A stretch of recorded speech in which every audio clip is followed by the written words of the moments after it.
தம்பி குக்கிங். நம்ம சேனலில் இப்போ என்ன பார்க்க போகிறோம்னா, ஒரு முட்டையும் ஒரு 1/2 லிட்டர் பாலும் இருந்தால் போதும், ஒரு புட்டிங் செஞ்செல்லாம் வாங்க பார்க்கலாம்.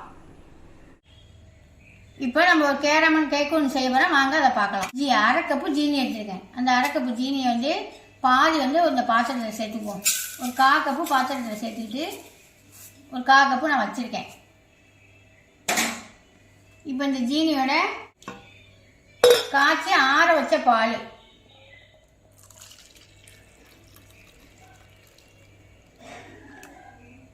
ஒரு கப்பு எடுத்து அதில் சேர்த்துக்குவோம்.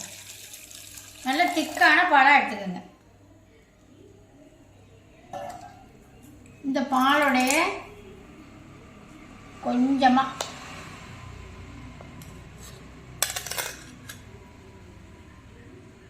பட்டர் சேர்த்துக்குவோம். 2 முட்டை சேர்த்துக்குவோம்.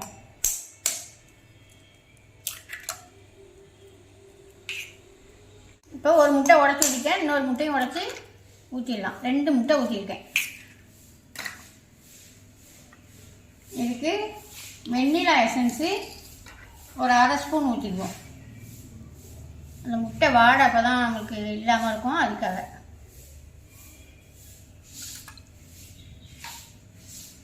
ஊற்றி இப்போ நல்லா ஒரு விஸ்கு வச்சு நல்லா கலந்து விட்டுருவோம்.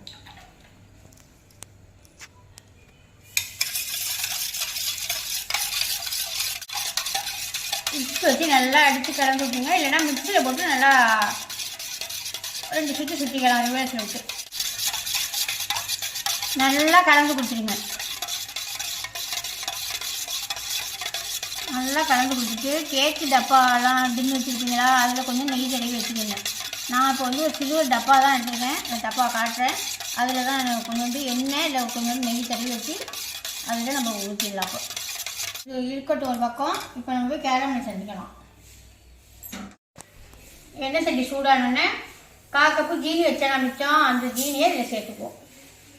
சேர்த்துக்கிட்டு அதில் ஒரு 2 ஸ்பூனு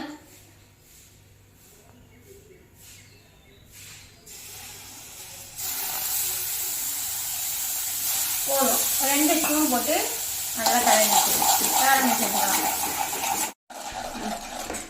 நல்லா கேரமல் ஆகிட்டு இப்போ இது தூக்கி நம்ம நெய் தடவி ஒரு டப்பாவில் வச்சுருக்கோம். அந்த டப்பாவில் சேர்த்துக்குவோம். இந்த டப்பாவில் தான் நெய் தடவி வச்சுருக்கேன், இதில் சேர்த்துக்குவோம்.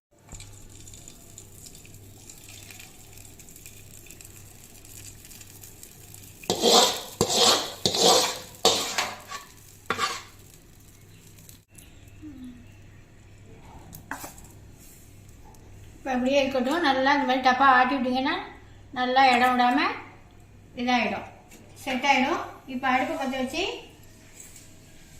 ஒரு எண்ணெய் சட்டி வேணாலும் எடுத்துக்கங்க. நான் இட்லி பானை தான் எடுத்துக்கிறேன். இட்லி பானையில் தண்ணியை வச்சு சூடு பண்ணிக்குவோம். சூடு பண்ணி இந்த மாதிரி தட்டை குப்பரை ஊற்றி போட்டுக்குவோம். இட்லி பானையில் வச்சு செய்யலாம். உங்களுக்கு வேறு இடமான பாத்திரம் ஏதாவது வச்சுருந்தீங்கன்னா, எண்ணெய் சட்டியெல்லாம் வச்சுருந்தீங்கன்னா, எண்ணெய் சட்டியில் வச்சிங்கன்னா ஒரு தண்ணியை பிடிச்சி அதில் ஒரு ஸ்டாண்டை வச்சு அது மேலே வைங்க. ஆற விட்டு நம்ம பால் ரெடி பண்ணி வச்சுருக்கோமா, அது தூக்கி இதில் ஊற்றிக்குவோம். இது ஆறட்டும். இது இப்போ நல்லா ஆறிடுச்சு. இது பாருங்க, நல்லா ஆறிடுச்சு. இப்போ இதில் நம்ம பால் ரெடி பண்ணி வச்சுருக்கோமா, அது தூக்கி நல்லா கலக்கி விட்டு ஊற்றிடலாம்.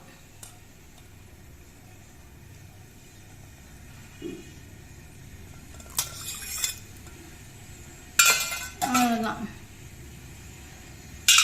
இப்போ இதுக்கும் நம்ம மூடியை போட்டுருவோம். மூடி போட்டு நல்லா மூட வேணாம், லைட்டாக அந்த வேர்வை தண்ணியெல்லாம் ஊற்றாமல் மூடி இப்போ அடுப்பில் தூக்கி வச்சுக்குவோம். தண்ணி நல்லாவே சூடாகிட்டு இப்போ இதில் வச்சு ஒரு 20 நிமிஷம் மட்டும் போதும். ஒரு 20 நிமிஷத்துக்கு பிற்பாடு நம்ம ஓப்பன் பண்ணி பார்ப்போம். அடுப்பு நல்லா ஃபுல்லாகவே இருக்கட்டும். இப்போ நம்ம நல்லா வெந்துச்சான்னு பார்த்துடலாம்.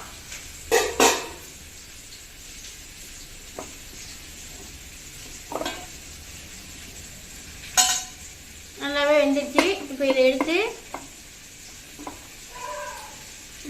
ஃப்ரிட்ஜில் வச்சிடலாம். ஃப்ரீசர் எல்லாம் வைக்க வேணாம், சும்மா சாதாரணமாக ஃப்ரிட்ஜிலே நம்ம வச்சுக்கலாம். கீழே சூட்டோடய வைக்க வேணாம், சரி லைட்டாக ஆறட்டும். ஆற விட்டு நம்ம வைக்கலாம். இந்த மாதிரி கத்தி வச்சு இந்த சைடில் ஒண்டி நல்லா எடுத்து விட்டுக்குவோம்.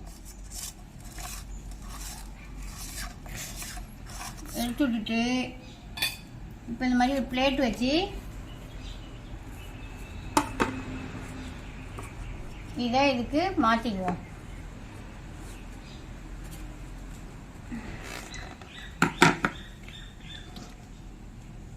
சூப்பராக ரெடி ஆயிடுச்சுப்பா.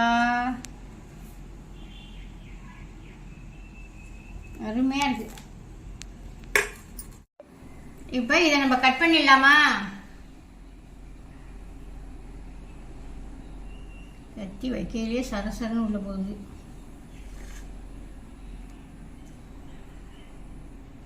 அவ்வளோதான் ஃப்ரெண்ட்ஸ், சூப்பராகவே ரொம்பவே சாஃப்டாகவே அருமையாக வந்திருக்கு. 2 முட்டையும் 1 டம்ளர் பால் இருந்தால் போது பிள்ளைங்களுக்கு ஈஸியாக நம்ம செஞ்சு கொடுத்துலாம். நல்லா ஹெல்த்தியான புட்டு. இது மாதிரி ஒரு வாட்டி நீங்கள் செஞ்சு பார்த்துட்டு நல்லா இருந்தால் என்னன்னு கமெண்ட்டில் சொல்லுங்கள். பாய்.